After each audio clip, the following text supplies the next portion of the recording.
S V A O ನೇಮಕಾತಿ ಕೂಡ ಗ್ರಾಮ ಲೆಕ್ಕಾಧಿಕಾರಿ ಅಂತೇಳಿ. ಈ ಗ್ರಾಮ ಲೆಕ್ಕಾಧಿಕಾರಿ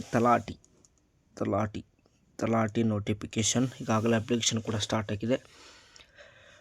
ನೋಡ್ಬೋದು ಇಲ್ಲಿ ಈ ನೇಮಕಾತಿಗೆ ಯಾವ ಆಧಾರದ ಮೇಲೆ ಇರ್ತದೆ ಅಂತ ನೋಡ್ತಾ ಹೋದ್ರೆ ನಾವಿಲ್ಲಿ PUC ಆಧಾರದ ಮೇಲೆ, PUC ಸೆಕೆಂಡ್ PUC ಸೈನ್ಸ್ ಆಗಲಿ, ಆರ್ಟ್ಸ್ ಆಗಲಿ, ಕಾಮರ್ಸ್ ಆಗಲಿ ಅದರ ಮೇಲೆ ಕೂಡ ಏನಪ್ಪ ಅಂದರೆ ಇದು ಇರ್ತದೆ.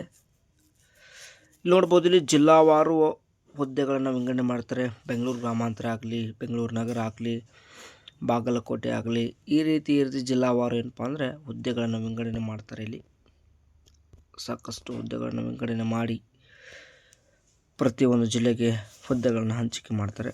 ಇದಕ್ಕೆ PUC ಪಾಸ್ ಆಗಿರಬೇಕು. ಜಸ್ಟ್ ಪಾಸ್ ಆದರೂ ಕೂಡ 35% ತಕ್ಕಂಥ ಅಭ್ಯರ್ಥಿಗಳು ಕೂಡ ಏನಪ್ಪ ಅಂದರೆ ಇದಕ್ಕೆ ಅಪ್ಲಿಕೇಶನ್ಗಳನ್ನು ಸಲ್ಲಿಸ್ಬೋದು. ತಾವುಗಳು ಅಪ್ಲಿಕೇಶನ್ ಕೂಡ ಏನಪ್ಪ ಅಂದರೆ ಸಲ್ಲಿಸ್ಬೋದು. ಆರ್ಟ್ಸ್ ಆಗಲಿ, ಕಾಮರ್ಸ್ ಆಗಲಿ, ಸೈನ್ಸ್ ಆಗಲಿ, ಯಾರು ಬೇಕಾದರಿಲ್ಲ, ಅದು PUC ಮುಗಿದ್ರವ್ರು ಮಾತ್ರ.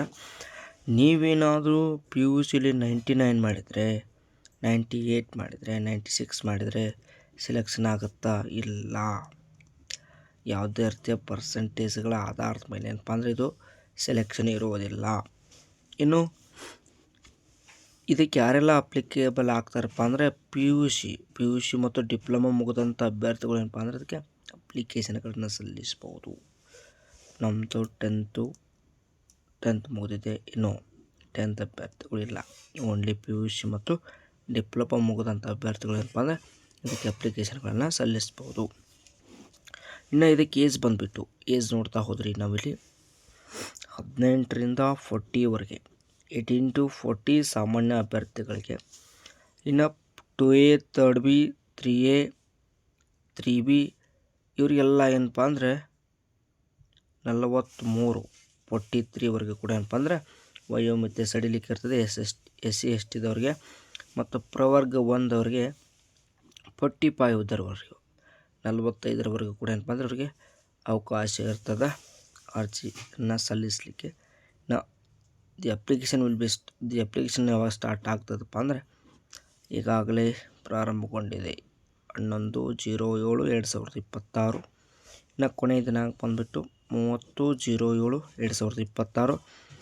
ನಿಮ್ಮದೇನಾದರೂ ಪೇಮೆಂಟ್ ಮಾಡಲಿಕ್ಕೆ ಒಂದು ಸ್ವಲ್ಪ ಅವಕಾಶ ಬೇಕಾದರೆ ಒಂದು ದಿನದವರೆಗೆ, ಒಂದು ದಿನದ ಅವಕಾಶ ಕೊಡ್ತಾರೆ. 31ರವರೆಗೆ ನೀವು ಅಪ್ಲಿಕೇಶನ್ ಮಾತ್ರ 30ರೊಳಗಾಗಿ ಸಲ್ಲಿಸಿರಬೇಕು. 30ರೊಳಗಾಗಿ ನೀವು ಅಪ್ಲಿಕೇಶನ್ ಸಲ್ಲಿಸಿರಬೇಕು. ಒಂದು ದಿನ ನಿಮಗೆ ಅಮೌಂಟ್ ಪೇಮೆಂಟ್ ಮಾಡಲಿಕ್ಕೆ ಅವಕಾಶ ಇರ್ತದೆ. Paper 1, paper 2 2 ಪೇಪರ್ಗಳಿರ್ತದೆ. ಈಗಾಗಲೇ ಪೇಪರ್ ಯಾವಾಗ ನಡೆಸ್ತಾರೆ ಅಂತ ಕೂಡ ಏನಪ್ಪ ಅಂದರೆ ಒಂದು ಜಾರಿಯನ್ನು ಮಾಡಿದ್ದಾರೆ. ಯಾವಾಗ ನಡೆಸ್ತಾರೆ ಪೇಪರ್ ಅಂತ ಬಂದಾಗ ಅಕ್ಟೋಬರ್ 4ರಲ್ಲಿ ಪ್ರಥಮ ಪರೀಕ್ಷೆ ಇರ್ತದೆ ಮತ್ತು ಅಕ್ಟೋಬರ್ 4ರಂದೇ ಕೂಡ ದ್ವಿತೀಯ ಪರೀಕ್ಷೆ ಕೂಡ ಇರ್ತದೆ. ನಿಮ್ಮದು ಟೋಟಲ್ 2 ಪೇಪರು, 10:00ರಿಂದ 12:00 ಮಟ್ಟ ಒಂದು ಪೇಪರು.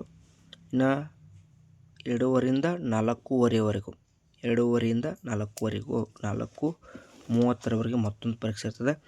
ಮೊದಲನೇ ಪರೀಕ್ಷೆಗೆ ನೀವೆಲ್ಲ ಸ್ಟೇಟ್ ಸಿಲೆಬಸ್ ಓದ್ತಿರಲ್ಲ, ಸಾಮಾನ್ಯ ಕನ್ನಡ, ಸಾಮಾನ್ಯ ಜ್ಞಾನ, ಸಂವಿಧಾನ, ಪಂಚಾಯತ್ ಬಗ್ಗೆ, ಈ ರೀತಿ ಗ್ರಾಮೀಣ ಅಭಿವೃದ್ಧಿಗಳ ಬಗ್ಗೆ ಇವೆಲ್ಲ ಕೂಡ ಏನಪ್ಪ ಅಂದರೆ ಪೇಪರ್ 1ರಲ್ಲಿ ಪ್ರಮುಖವಾಗಿ ಪ್ರಶ್ನೆ ಬರ್ಬೋದಂಥ ಟಾಪಿಕ್ಗಳು.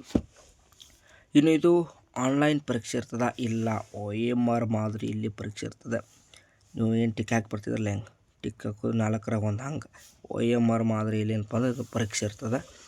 ಇನ್ನು ಪೇಪರ್ 1 100 ಕ್ವಶನ್ ಇರ್ತದೆ, 100 ಮಾರ್ಕ್ಸು, 2 ತಾಸು ಟೈಮ್, 2 ಅವರ್, 2 ಗಂಟೆಗಳ ಕಾಲ ತಮಗೆ ಸಮಯ ಅವಕಾಶ. 100 ಮಾರ್ಕ್ಸು, 100 ಕ್ವಶನ್ ಇರ್ತದೆ. ಒಂದು ಕ್ವಶನ್ಗೆ 1 ಮಾರ್ಕ್ಸು. ಇನ್ನು ಪೇಪರ್ 2 ಅಲ್ಲಿಯೂ ಕೂಡ 100 ಕ್ವಶನ್ಸು, 100 ಮಾರ್ಕ್ಸು, 2 ಅವರ್ಸ್ ಟೈಮಿಂಗು ಇರ್ತದೆ. ಇನ್ನು ನೆಗೆಟಿವ್ ಕೂಡ ಇರ್ತದೆ. ನೆಗೆಟಿವ್ 2 ಪೇಪರ್ಗೆ ಕೂಡ ಏನಪ್ಪ ಅಂದರೆ ನೆಗೆಟಿವ್ ಇರ್ತದೆ. ಇನ್ನು ಸಿಲೆಬಸ್ ಬಂದುಬಿಟ್ಟು ದ್ವಿತೀಯ ಪರೀಕ್ಷೆಗೆ ಸಾಮಾನ್ಯ ಜ್ಞಾನ, ಸಾಮಾನ್ಯ ಇಂಗ್ಲೀಷು, ಕಂಪ್ಯೂಟರ್ ನಾಲೆಜ್ ಬಗ್ಗೆ ನಿಮಗೆ ಪ್ರಶ್ನೆಗಳು ಬರ್ತಿರ್ತವೆ. ಅಲ್ಲಿ ಕಂಪ್ಯೂಟರ್ ಜ್ಞಾನ, ಸಾಮಾನ್ಯ ಇಂಗ್ಲೀಷು, ಸಾಮಾನ್ಯ ಜ್ಞಾನ.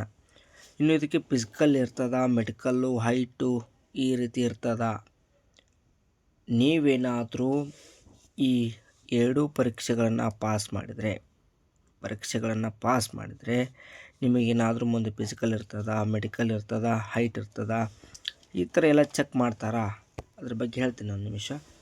ಇಲ್ಲಿ ಮತ್ತೊಂದು, ಇಲ್ಲಿ ನಿಮಗೆ ನಡೆಸ್ತಾರಲ್ವ 2 ಪೇಪರು, ಈ 2 ಪೇಪರ್ನಲ್ಲಿ ಪ್ರಥಮ ಪರೀಕ್ಷೆ ಸಾಮಾನ್ಯ ಕನ್ನಡ, ಸಾಮಾನ್ಯ ಜ್ಞಾನ, ಸಾಮಾನ್ಯ ಇದ್ರ ಬಗ್ಗೆ ಇರ್ತದಲ್ಲ, ಇದರಲ್ಲಿ ಕನಿಷ್ಠ ಪಕ್ಷ 35 ಅಂಕಗಳನ್ನ ಗಳಿಸಿರ್ಬೇಕು ತಾವುಗಳು. 35 ಅಂಕಗಳನ್ನು 100ಕ್ಕೆ 35 ಅಂಕಗಳಿಂದ ನೀವು ಪಾಸ್ ಆಗಿರ್ಬೇಕು. ಇದನ್ನು 35 ಅಂಕಗಳಿಂದ ಇದನ್ನು ಪಾಸ್ ಆಗಿದರೆ ಮಾತ್ರ ನಿಮ್ಮ ಒಂದು ದ್ವಿತೀಯ ಪರೀಕ್ಷೆಗೆ ಒಂದೇನಪ್ಪ ಅಂದ್ರೆ ಅವಕಾಶ ಇರ್ತದೆ. ಇಲ್ಲಿ ಅವಕಾಶ ಇರ್ತದ. ಹಾಗೆ 35 ಅಂಕಗಳನ್ನ ಗಳಿಸಿರ್ಬೇಕು ನೀವು, ಅಂದರೆ ಮಾತ್ರ ನಿಮ್ಮ ದ್ವಿತೀಯ ಪೇಪರ್ ಕೂಡ ಕೌಂಟ್ ಆಗ್ತದೆ ಮುಂದೆ. ನೀವೇನಾದರೂ ಪ್ರಥಮ ಪರೀಕ್ಷೆಯಲ್ಲಿ 35ಕ್ಕಿಂತ ಕಡಿಮೆ ತೆಗೆದಿದ್ದರೆ ನಿಮ್ಮ ದ್ವಿತೀಯ ಪರೀಕ್ಷೆಯು ಕೂಡ ಏನಪ್ಪ ಅಂದರೆ ಅದು ಕೂಡ ಕ್ಯಾನ್ಸಲ್ ಆಗಿಬಿಟ್ಟಿರ್ತದೆ.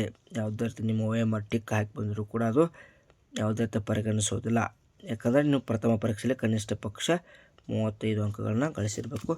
ಇನ್ನು 2 ಪೇಪರ್ಗಳನ್ನು ಪಾಸಾಗಿ ಇಲ್ಲಿ ನೀವೇನಪ್ಪ ಅಂದ್ರೆ physical, no medical, no height, ಯಾವುದೇ ರೀತಿ ಫಿಸಿಕಲ್ ಇರೋದಿಲ್ಲ, ಡೈರೆಕ್ಟ್ ಸೆಲೆಕ್ಷನ್ ಆಗಿಬಿಡ್ತದೆ ನಿಮ್ಮದು. ಮುಂದೆ ಅದನ್ನು ಎಲ್ಲ ಕಟಪ್ ಮಾಡಿ ನಿಮ್ಮ ಸೆಲೆಕ್ಷನ್ ಮಾಡ್ತಾರೆ. ವಿಡಿಯೋ ಇಷ್ಟ ಅನಿಸಿದರೆ ಲೈಕ್, ಶೇರ್, ಫಾಲೋ ಮಾಡಿ. ಧನ್ಯವಾದ.